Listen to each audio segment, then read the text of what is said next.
We say hello, good morning, and welcome to the Alabama Blues Brothers. Yes. Hey, good morning, what's up, guys? Hey guys, we got Justin and Jamie Kreisler, and it's so good to have you with us. And in mentioning that you guys were going to be here, people were like, "Oh God, they've been around forever. They've played everywhere." How long has your incarnation, the Alabama Blues Brothers, been around, guys? Well, I left the walker in the parking lot. I didn't mean it like that.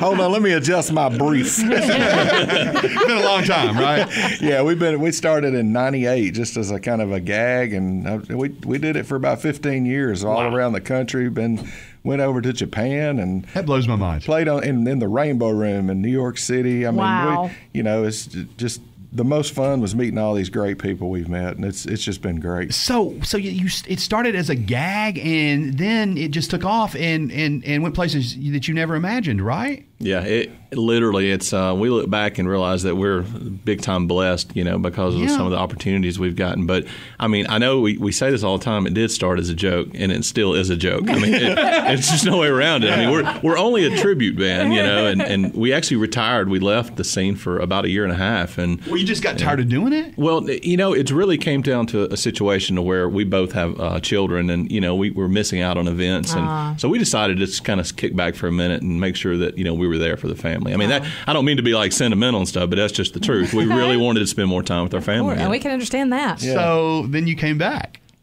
Well, we had, there was an opportunity to go to, this agent called and, he said, we're trying to put the band back together. And y'all were tired of the family, so it's time to go. Year and a half, plenty with kids. No, ma'am. The family was tired of us.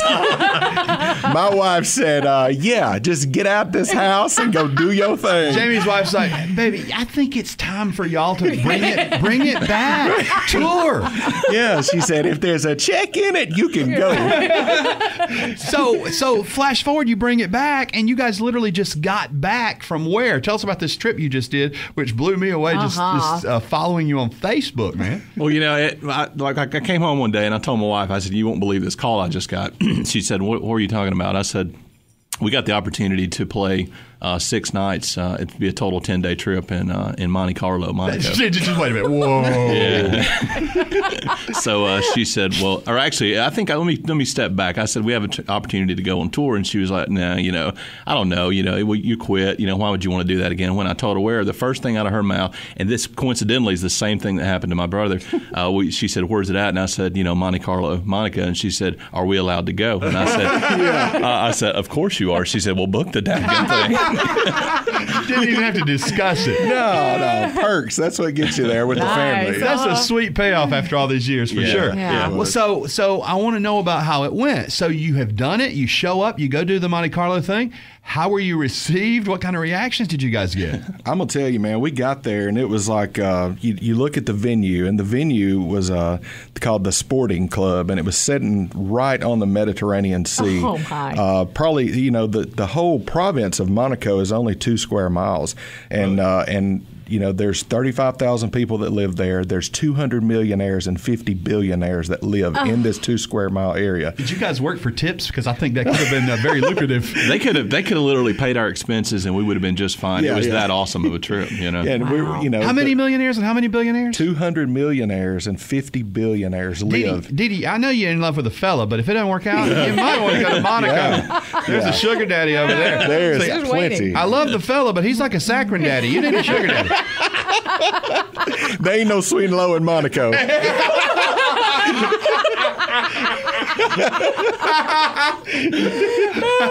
No, these babies is toting the whole 5-pound bag of sugar around. Oh, wow. Yeah, I mean, on their yachts and everything. So they had to just love when you do all the songs we'd expect, I'm sure.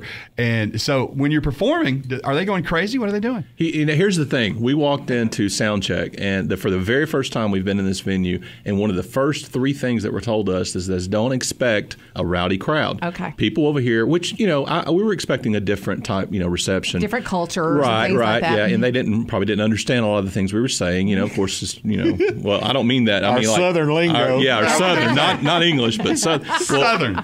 They say, don't expect them to jump up. Don't expect them to do a lot of clapping. Okay. It's very polite. It's very intimate. Right. I swear to you, the first night's performance, after the third song, these people were in the aisles. They were throwing roses and flowers on stage, which is what accustomed there. It was nuts. And I turned around, the band leader of the 11-piece all-black unbelievable band called the Atlanta All-Stars out of Atlanta were there to back us. We turned around, looked at him, and he said, "Yeah, we got him, brother. We got him. We got him."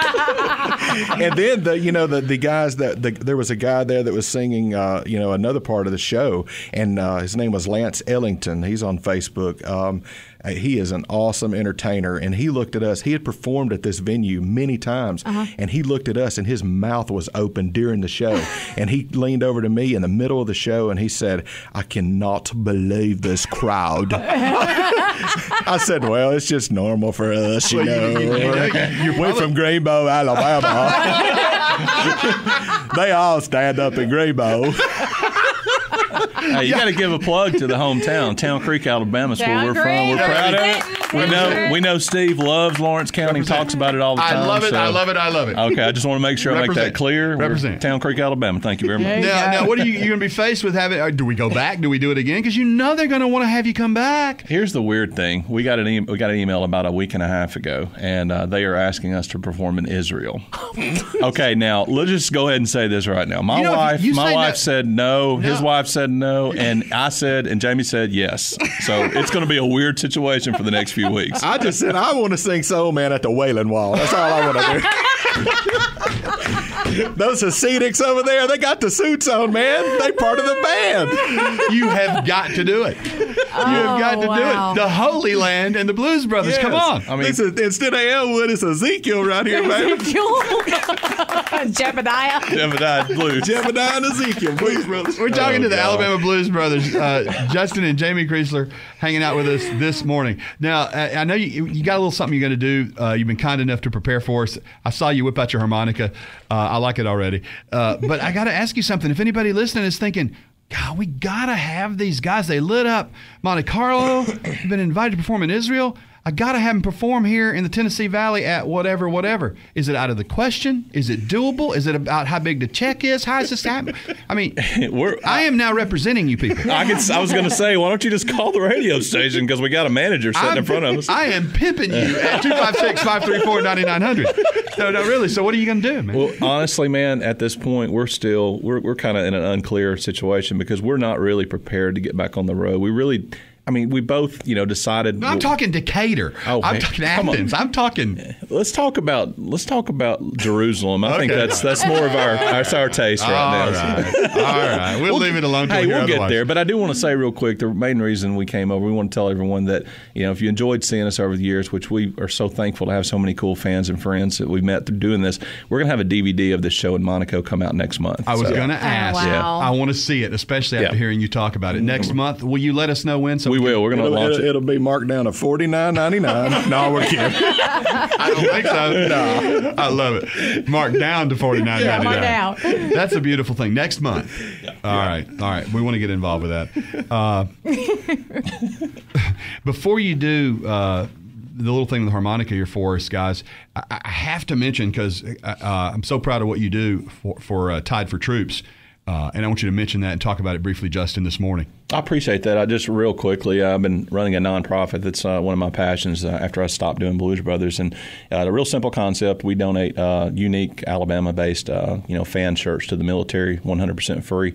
I've been doing that for a little over 2 years now, and it's been a blessing. Like I said, it's a passion. I love to get back to our military community, and it's a pretty easy concept. People can go over to our website, tidefortroops.com, or they can come down tomorrow. Believe it or not, the VBC will be at the South Hall, set up for that tailgate challenge they got going on. Very good. And you can come by and just get a free shirt, 100% free. There's no gimmick here. There's no catch. Show a military ID, and we'll hand you over a shirt. And it's just our way to give back. It's a lot of fun. I think it's a great idea. Good work, and we appreciate you for doing it. God bless your hearts. Tidefortroops.com. Tidefortroops.com. Imagine the shirts you'll be able to sell for a good cause in Israel. That's all I have. I'm with Jamie on this. I vote yes. No offense to the wives. I vote yes. Who does what? Who plays harmonica? Who does, if you were Jake and Elwood, who's Jake and who's Elwood? That's fine. I can't believe he's asking this question. Oh, no. Look, you got some short, fat dude standing here, and then tall, skinnier Justin here. And I never said I was a rocket scientist. Come on, man. Jake, But you're Jake friends sings. with him. Jake sings, and Elwood plays the harp, and that's it. I don't even talk. So. That was for the benefit of the radio listeners. All right, kick it up. Here we go.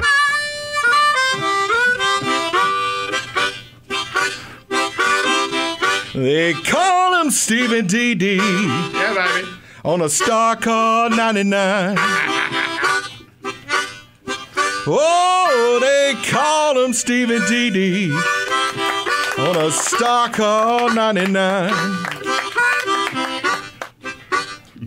Well, they make you get up in the morning, oh, and make you feel oh so fine. Yeah. One more, I got a little bit for you. Traffic news and weather. Come on. It's just a little of what they do. Whoa, traffic news and weather. It's just a little of what they do. Just a little. A little. But when they spin them records, baby, they kick the weekend off for you. Play it, Steve. Come on.